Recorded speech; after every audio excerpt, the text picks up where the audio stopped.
Assalamualaikum warahmatullahi wabarakatuh. Kami dari kelompok 4 mata kuliah Strategi Belajar Pembelajaran ingin memperkenalkan diri terlebih dahulu. Saya Muhammad Ihsan Kurniawan dengan NPM 202415004002 sebagai guru. Lanjut. Saya Dwi Marelewananda dengan NPM 202414500365 sebagai siswa 1. Saya Fani Nureni Hidayat dengan NPM 2024 siswa 2. Saya Putri Nureza dengan nomor NPM 2024 sebagai siswa 3. Saya Dewi Febrianti dengan nomor NPM 2024 sebagai siswa 4. Baik, kami akan menyampaikan materi tentang kegiatan ekonomi. Assalamualaikum warahmatullahi wabarakatuh. Waalaikumsalam warahmatullahi wabarakatuh. Selamat siang rekan-rekan semua. Gimana kabarnya? Alhamdulillah. Oke, semoga selalu baik terus ya setiap harinya. Pada pertemuan kedua hari ini, Bapak ingin menyampaikan sebuah materi terkait kegiatan ekonomi. Sebelum masuk ke dalam materi, Bapak ingin menanya ke teman-teman dulu nih, apa sih menurut kalian itu kegiatan ekonomi itu apa? Saya tahu, Pak. Oke, apa nih? Bisa dijawab? Kegiatan ekonomi itu adalah kegiatan yang dilakukan oleh manusia untuk memenuhi kebutuhan sehari-harinya, Pak. Oke, betul. Selaras, tapi saya akan menjelaskan secara detail mungkin kegiatan ekonomi itu apa. Jadi teman-teman semua, mungkin di kehidupan kita sehari-hari itu kita pernah membeli makan, pernah membeli atau menjual barang secara online, atau juga kita pernah menciptakan suatu produk. Nah, semua itu sebenarnya termasuk dalam kegiatan ekonomi. Oke, untuk Putri bisa next slide-nya. Oke, untuk di kegiatan ekonomi ini terdiri dari 3 kegiatan utama, teman-teman semua. Yang pertama itu ada produksi, distribusi, dan konsumsi. Yang dimana, teman-teman semua, dari ketiga poin itu tuh saling berkaitan atau saling berhubungan. Kenapa sih saling berhubungan? Karena tanpa adanya produksi itu tidak ada barang. Tanpa adanya distribusi, barang tidak akan sampai ke masyarakat. Dan tanpa ada konsumsi, barang tidak akan digunakan lagi.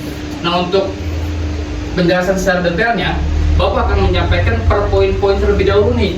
Untuk yang pertama ada poin produksi. Bisa next. Nah, untuk poin produksi ini nih, teman-teman semua ada yang tahu nggak sekilas saja apa itu produksi? Saya tahu, Pak. Oke, apa Bu? Produksi adalah proses mengolah atau mengubah berbagai sumber daya. Oke. Coba plus dulu teman-teman semua jawaban dari Putri. Oke, terima kasih untuk jawabannya. Jadi secara singkat, produksi itu adalah kegiatan menciptakan barang atau jasa dengan penambahan nilai guna agar barang itu tuh bisa bermanfaat untuk jangka panjang. Jadi next, untuk di dalam produksi ini terdiri dari tadi saya bilang ada nilai guna barang. Nilai guna barang itu ada 4 poin, yang dimana tuh untuk poin pertama ada form utility. Form utility itu adalah nilai guna bentuk barang. Itu adalah perubahan fisik membuat barang jauh lebih berguna. Jadi untuk nilai guna bentuk barang ini contohnya kayak misalkan kayu gelondongan itu kayu masih mentahan, itu bisa dibuat jadi meja atau kursi kayu. Untuk yang kedua itu ada place utility. Place utility itu apa sih? Nilai guna tempat. Jadi barang menjadi lebih berguna bila dipindahkan ke tempat yang tepat. Contoh kayak misalkan pasir sungai dibawa ke kota untuk pembangunan. Nah teman-teman semua, selain contoh ini, ada yang tahu nggak contohnya itu apa? Saya, Pak. Apa Dili? Contohnya kayak beras yang ada di desa lalu dipindah tempatkan ke kota. Jadi di kota itu beras lebih berguna. Oke, benar. Applause dulu buat jawaban dari ini. Terima kasih dia untuk contohnya benar. Jadi kayak misalkan beras dari desa, dari produksi di desa akhirnya dioper didistribusikan di kota, jadi orang kota itu bisa mendapatkan beras dengan mudah. Untuk yang ketiga itu ada time utility. Time utility itu adalah nilai guna bentuk. Jadi barang yang memberikan manfaat maksimal pada momen spesifik. Contohnya kayak misalkan payung saat hujan kan, saat hujan kan butuh banget yang namanya payung. Atau saat kita berkendara saat hujan, di musim hujan itu butuh banget yang namanya jas hujan. Nah teman-teman semua, selain contoh ini ada yang bisa jawab nggak? Contohnya apa lagi? Saya Pak, Oke, awak Fania bisa jawab. kayak misalkan jaket tebal untuk di musim dingin dan layanan yang 24 jam gitu Pak, kayak ATM. Oke, benar. Jadi barang bisa bermanfaat ya di Iya, saat betul, Pak. benar jawabannya. Close dulu buat jawabannya Fania. Oke, next. Ownership atau ownership utility atau nilai guna pemilikan. Jadi ini fungsi barang fungsional manfaat dimiliki oleh ahli atau pengguna tepat. Jadi contohnya kayak misalkan stetoskop itu yang dipegang oleh seorang dokter. Teman-teman tahu nggak contoh selain ini? Contoh selain ini. Contoh dari nilai guna pemilikan. Itu contohnya apa sih guys? Kan saya contohin stetoskop yang dipegang oleh seorang dokter, jadi bisa bermanfaat untuk dokter. Saya Pak, Oke, Dwi bisa dijawab. contohnya seperti peralatan memancing Pak. Dan itu berguna untuk Pemancing. memancing. Oke, benar. Jadi segala kegunaan yang bisa bermanfaat untuk orang, kayak misalkan orang kan mau mancing, pasti butuh bawa sama alat mancing kan? Itu yang bisa bermanfaat. Next. Oke, untuk yang produksi itu ada dua, ada faktor asli atau primer. Yang kedua ada faktor turunan, sekunder. Jadi untuk faktor primer itu ada yang namanya SDA, sumber daya manusia, sumber daya alam, SDA itu sumber daya alam. Jadi segala hal yang disediakan alam seperti tanah, air, atau udara. Yang kedua ada tenaga kerja atau SDM. Dia ada manusia pelaksana, jalannya proses produksi sehingga bisa menjadi tenaga pendidik, tenaga terlatih, dan maupun tenaga kerja. Faktor yang kedua ada faktor turunan sekunder. Itu ada dua. Yang pertama ada modal. Modal itu adalah sarana fisik menunjang proses produksi seperti kayak misalkan penandaan uang, mesin pabrik, atau gedung dan peralatan pendukung yang menjalani proses produksi. Untuk yang kedua ada kewirausahaan, kemampuan strategis mengombinasikan antara SDA, SDM, dan modal secara efisien demi mencapai profitabilitas tinggi. Itu semua. Oke, untuk yang kegiatan utama kedua, kita masuk ke dalam distribusi. Nah, untuk sebelum masuk ke dalam distribusi, teman-teman tahu nggak apa itu distribusi? Saya Pak tahu Pak. Oke, apa? Distribusi itu adalah kegiatan menyalurkan barang dan jasa dari produsen kepada konsumen untuk digunakan atau dikonsumsi. Oke, benar itu. Close dulu buat Dwi. Oke, distribusi nih ya, teman-teman semua. Distribusi itu kan pertama kan kita menjalankan produksi. Setelah produksi, barang dari produksi itu harus disuplai ke konsumen. Itu yang namanya distribusi. Jadi distribusi itu adalah jembatan antara produsen dan konsumen untuk ke tempat-tempat yang lebih berguna atau bermanfaat. Jadi seperti itu distribusi. Nah, di distribusi itu ada jenis-jenis saluran distribusi. Itu ada distribusi langsung. Jadi itu kayak misalkan penjual langsung dari produsen ke konsumen. Setelah itu ada distribusi semi langsung melewati gerai atau saluran resmi kepemilikan pabrik produsen itu sendiri. Yang ketiga yang terakhir itu ada distribusi langsung. Itu contohnya kayak misalkan ada agen, groceries, dan pengecer atau konsumen akhir lah. Jadi lembaga perantara utama itu ada agen, groceries, dan retail. Maksudnya apa sih?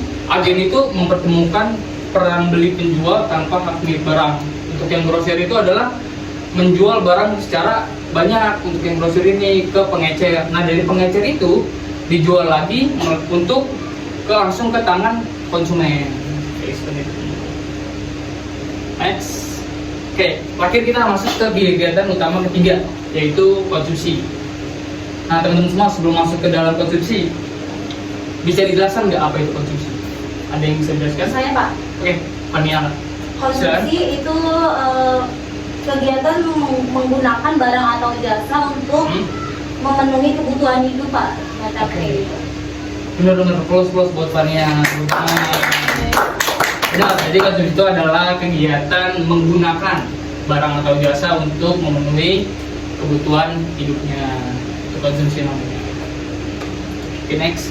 Nah, di dalam konsumsi itu terdapat pola konsumsi. Yang pertama ada faktor pendapatan, itu merupakan faktor utama ya teman-teman semua. Menurut teori konsumsi, bertambahnya pendapatan diikuti naiknya tingkat konsumsi. Yang kedua ada harga dan selera. Ketika harga naik, volume konsumsi cenderung merosot tajam.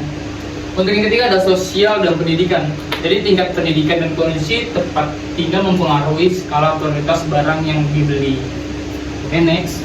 Ada pelaku-pelaku konsumsi. Yang pertama ada sektor swasta dan rumah tangga teman-teman semua. Di dalam sektor swasta dan rumah tangga itu terdiri dari 2 poin. Ada konsumsi rumah tangga keluarga, ada konsumsi rumah tangga perusahaan. Jadi untuk konsumsi rumah tangga keluarga itu kayak misalkan pemenuhan kebutuhan dasar anggota keluarga seperti bahan makanan sehat atau pakaian layak, listrik rumah tangga serta pendidikan anak. Dan yang kedua itu ada konsumsi rumah tangga perusahaan, kayak misalkan pembelian input bahan baku atau penyitaan sewa gudang dan lain-lain. Yang kedua itu ada sektor publik dan negara. Itu ada 2 poin. Yang pertama ada konsumsi rumah tangga pemerintah. Yang kedua ada contoh alokasi strategis. Jadi kalau misalkan konsumsi rumah tangga pemerintah itu diharuskan penuh demi pelayanan publik diangkat dari daerah ke pusat nasional. Nah untuk yang kedua itu ada alokasi strategis, pembangunan infrastruktur seperti jalan, tol, dan flyover dan lain-lain. Untuk yang itu. Nah masuk ke transformasi ekonomi digital. Jadi untuk yang pertama itu ada sektor produksi modern. Jadi lahirnya produk digital lah seperti yang meningkatkan kebutuhan ruang penggunaan fisik. Yang kedua ada rantai pasok terkikis, adanya mempersingkat jalur penyaluran. Konsumen saat ini berdaya membeli barang langsung dari produsen. Dan yang ketiga itu ada perilaku konsumtif teman-teman semua. Oke, next. Nah teman-teman semua, Bapak udah selesai menyampaikan sebuah materi tentang 3 kegiatan utama dari kegiatan ekonomi ini. Apakah ada pertanyaan teman-teman semua terkait materi yang Bapak sampaikan? Kalau teman-teman semua nggak ada yang mau nanya, Bapak yang nanya. Nggak ada ya? Oke, nggak ada. Di sini Bapak simpel nanyanya. Dari poin-poin yang Bapak sampaikan, apa sih kesimpulan dari 3 kegiatan utama? Yang bisa jawab bisa angkat. Saya Pak. Oke, Dery bisa jawab? Bisa. Silakan. Kesimpulannya yaitu kalau produksi itu adalah kegiatan untuk menghasilkan barang dan jasa. Lalu dilanjutkan ke distribusi sebagai perantara untuk penyampaian ke konsumen. Lalu terakhir ada konsumsi yaitu memakai atau menciptakan hasil dari si produksinya itu. Oke. Applause buat jawaban dari Dery. Sebenarnya udah benar semua kecuali yang konsumen mungkin ya, kan konsumsi mungkin ya. Jadi teman-teman semua perlu Bapak simpulkan terkait materi kali ini. Untuk yang produksi, itu produksi adalah kegiatan menciptakan. Kita menciptakan sebuah produk atau barang atau jasa untuk kebutuhan hidupnya. Yang kedua itu ada distribusi. Setelah produksi, barang itu harus disuplaikan ke konsumen. Nah, distribusi itu yang namanya distribusi. Jadi distribusi itu adalah jembatan antara produsen ke konsumen untuk ke tempat-tempat yang lebih bermanfaat. Yang ketiga itu yang terakhir ada konsumsi. Konsumsi itu adalah kegiatan menggunakan barang atau jasa untuk kebutuhan hidupnya. Jadi konsumsi itu adalah menggunakan barang atau jasa. Jadi seperti itu yang dapat Bapak sampaikan untuk materi kegiatan ekonomi ini. Untuk semua udah paham terkait kegiatan ekonomi ini? Paham. Betul. Jadi untuk yang pertemuan selanjutnya kita akan ada kuis ya mungkin ya, kuis terkait kegiatan ekonomi ini. Nah sebelum Bapak tutup nih, teman semua ada yang mau bertanya lagi nih, ada yang masih belum paham terkait kegiatan ekonomi, bisa ditanyakan. Sudah sih Pak, saya rasa cukup. Sudah cukup ya? Sudah cukup jelas. Oke. Oke, kalau sudah cukup, sampai jumpa di pertemuan selanjutnya. Kita akan mengadakan kuis terkait materi kegiatan ekonomi ini. Sekian yang dapat Bapak sampaikan. Wassalamualaikum warahmatullahi wabarakatuh. Waalaikumsalam warahmatullahi wabarakatuh. Tepuk tangan untuk hari ini. Terima kasih Pak.